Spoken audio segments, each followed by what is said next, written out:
that you think that the person above you, your boss, who seems powerful and in control, you don't realize that they have insecurities, that they have an ego, that they have weaknesses and vulnerabilities. The higher up you go in a hierarchy, the more insecure you become. Your absence can often be more powerful than your presence. You can be too much in people's face and they start to see you too familiar and they disrespect you. Whereas if you step away and they don't see you for a few days, they start wondering about you and it seems very powerful. You want to keep seducing the person that you're in a relationship with. You can't do it with the same intensity or it'd get tiring for both of you, right? Because we do want to settle into a relationship. We do want a degree of familiarity with the other person. We do want to feel comfortable. But upon occasion, you have to go back to those original moments that sparked your desire for the other person, that made that connection so electrifying between you. And you need to revive it. And you need to do some of the things that you did before. You know, whatever that is, surprise them with a gift that says something personal about them, or take them to some place that they're not expecting, to keep surprising them. Because once the mystery is gone, once people are so familiar to you, there's something that's lost in there, you know? And so it's not that you're constantly seducing them. I don't think that's even possible. It's that you don't lose the sense of the fact that you have to think about the other person and their spirit and do things that continually surprise and excite them. I don't think there's anything amoral or wrong about that. I think it's very healthy. You have to be able to get outside of yourself. So in this sense, seducing is very healthy. It means that normally where a lot of men go wrong in particular is they're thinking about themselves all the time. They're thinking, does she really like me? Am I really saying the right thing? Am I doing the right thing? I've got to try really hard to make sure that she actually likes me. And they're inside their own thoughts and their own world. And what they need to do instead, and this applies to women as well, is get inside the other person's world. That's the key to seducing them, to understand Michaela, her childhood, her needs, what she has and what she lacks in life, her weaknesses, her vulnerabilities, what will put a smile on her face, what will excite her. And so when you have that philosophy, you listen in a different way. You're listening to them with this kind of focus where you're picking up little cues that they say of things that excite them or repulse them, and you're kind of remembering them. Days later, you say something that relates to something that they had expressed, and it reveals how deeply you were listening, and it's very seductive. Or you give them a gift that isn't necessarily expensive, but is tailored to something that they had said, some nuance that they had revealed in their conversation. It seems very personal. So getting outside of yourself and getting into the spirit of the other person is probably the most important thing of all. The second one, which is related to the first one, is to lose your defensiveness, to lose your defensive qualities, to be open to the other person, to being vulnerable to the other person. You know, a lot of people now in the world today are very defensive, and for good reason, because our lives are so stressful. We have so many things in our face, so many people bothering us, etc. And we kind of get really rigid and tight and defensive, and you can even physically locate it in our chest areas. And the idea of being vulnerable, of opening up to another person, allowing them to have power over us, is actually frightening for a lot of people. But it's unnatural, it's not human, because we have a tremendous need to feel vulnerable, to feel open to the influence of another person, to have that electrical current going back and forth. And it stems from our childhood, where we were so vulnerable to the spirit of our father or our mother, and it delighted us, right? There was a kind of bond between us, like between a mother, that transcends, you're almost a part of her in some way. And so that need to feel connected and to feel vulnerable is very human. And what happens with a lot of people is, as they get older and they accumulate pain and hurts from broken relationships, is they don't want to be vulnerable anymore because they don't want to have to go through that. But that means that the person that broke your heart, that made you vulnerable, has defeated you, has made you turn into something that you don't want to become. So you have to be able to feel that you can be vulnerable, right? And if you're a seducer trying to seduce someone, revealing to that other person that you have fallen under their spell is almost the most seductive thing you can do, because it's deeply, deeply exciting to feel that that other person is charmed by us, right? But in order to do that, you have to be vulnerable to them. You could feel them rising up. You could feel yourself starting to judge the other person, right? That's sort of, we disguise our own defensiveness to ourselves. It's the other person who's acting in this way that isn't right. They're being aggressive. They're bothering us. And we blame them. Whereas you have to look inward and see that maybe you were the one that's putting up the wall, not them doing something to you. You are afraid of being hurt. And so you're finding an excuse to kind of raise the wall. You're anticipating the hurt or the pain that's going to come, right? And it starts with you.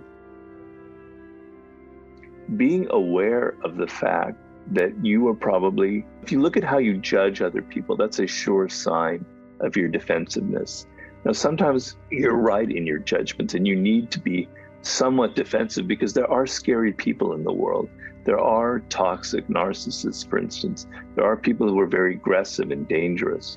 So you can't just be open to everyone going around. You're going to really, really suffer. So there's a good reason to be a little bit defensive in this world, and I understand that. You carry over your fear of people into these personal relationships, and you're not even aware of it happening because you think it comes from them, but it's really from your own defensiveness. And you have to be aware of the fact that you're paying a price for that. You're not being a complete human being, because we are more than anything. We're not these intellectual, rational animals. We're emotional animals. Emotions dominate our behavior. Emotions dominate our reactions to the world. They are much more powerful than thoughts. Where are these emotional animals? And to not... If you don't understand how to make something, what's going to be the future of mankind? Are bridges just going to fall down? Are hotels going to collapse? People don't know how to make things anymore. We don't know how to use our hands anymore, right? Being able to be good with people is extremely important as a social animal. But perhaps higher up in the hierarchy is being able to do things, to be able to have great skill, and to be able to create something and know how to master a subject and to, build something that can last. That's really important because young people, this is back in 2010, imagine now, have this idea that everything comes quick and easy because you can click, click, click and things come to you. That everything in life should be that way. That we're becoming alienated from the human brain and how the human brain operates, because the human brain requires time.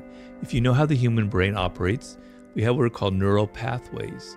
And every time you repeat something, a neural pathway is created and strengthened and strengthened and strengthened. It's why we get addicted to things, but it's also why we develop skill. So if I'm sitting there shooting free throws day in and day out and day out, my brain is wiring it, it's learning that motor skill, that hand-mind thing, and it's getting better and better and better at it. It takes time, it takes repetition to build those pathways. And I explain in Mastery that you reach the proverbial 10,000 hours, which some people dispute nowadays, so it's just a number, that's not a fact. You've spent so long learning something that there's so many pathways. It's like this amazing inner landscape with all these connections going on in your brain. And now you can be creative. Now you can come up with things that nobody's ever thought of. You can play chess on a higher level. You can be Pele on soccer or Lionel Messi making passes that no one had ever seen before because you're not having to think, right? You don't have to think anymore. Your body just does what it wants. Imagine 20,000 hours, which is possible, just people sometimes attain in certain fields. You're almost like a genius. You're almost like superhuman, right? If you're someone who's so logged into the internet, to getting things instantly, you can't get past 100 hours, let alone 10,000. You're never going to develop skill, and you're going to find life really, really difficult for you.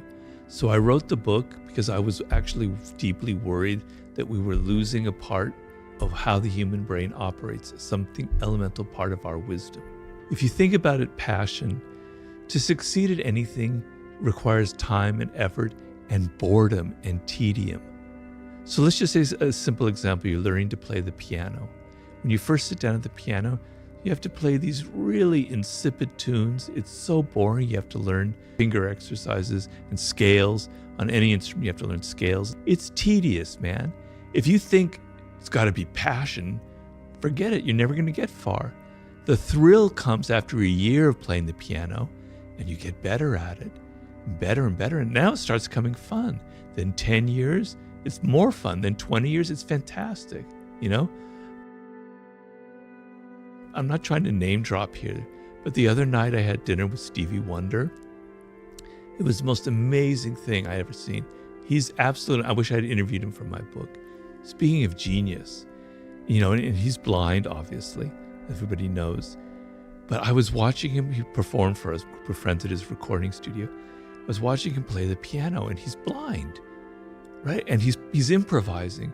And it's just absolutely brilliant and amazing. And as I'm seeing this, I'm thinking, I could see the thousands of hours he's been putting in, just touching these keyboards and knowing where the keys are. You know, it was just mind-blowing how amazing it was. That is the power that the human brain naturally has through hours and hours and hours of effort. That's how it works. You know, he didn't get there because it was passion. He got there because he was a child prodigy. At the age of 11, he was signed to a contract with Motown Records, right? He was playing that as he was a kid, hour after hour after hour after hour. He had a love for the piano, but it wasn't like every time he sat down, it had to be passionate about it. He had the patience to put up with all of the boring stuff, okay? So you want to discover what you were meant to, what you have a connection to, what you have a love for, right? When you're a child, hopefully, or when you're 18 or 19 or 20, that's the best time to discover it, all right? You decide, and it doesn't have to be something highfalutin or worth, like intellectual. You could be great with your hands. You could be great with your body. You could be great with images and visuals. You could be great with words. You could be great in many different areas, okay? They're all equal. They're all great. You as a child are naturally, so there's a book I always recommend for people called The 5 Frames of Mind by Howard Gardner, in which he talks about the 5 forms of intelligence that humans have. Each brain genetically is wired in one direction or the other. You want to know that, you want to feel it inside of you. It's like a feeling. It's not an intellectual thing. You feel when you're doing sports that it's good. It's a natural thing. It's what I'm meant for. When you're involved with words like I was when I was 8 years old, it felt right. It felt like a natural fit. I have to follow this path. When you're 3 or 4 years old and it's music like Stevie Wonder and you're hearing this in your head, wow, that's it for me, right? Okay? You feel it. You feel this connection. Right now you fast forward to when you're 18 or 19 years old and you're having to make a career choice. Okay, so I call that your 20s, the most important phase of your life. That's going to make or break you in some way. If you spend your 20s trying to learn skill in something that it connects to you deeply, right? Then things are going to happen to you by the time you reach 30. You've discovered your life's task. It may not be something so specific.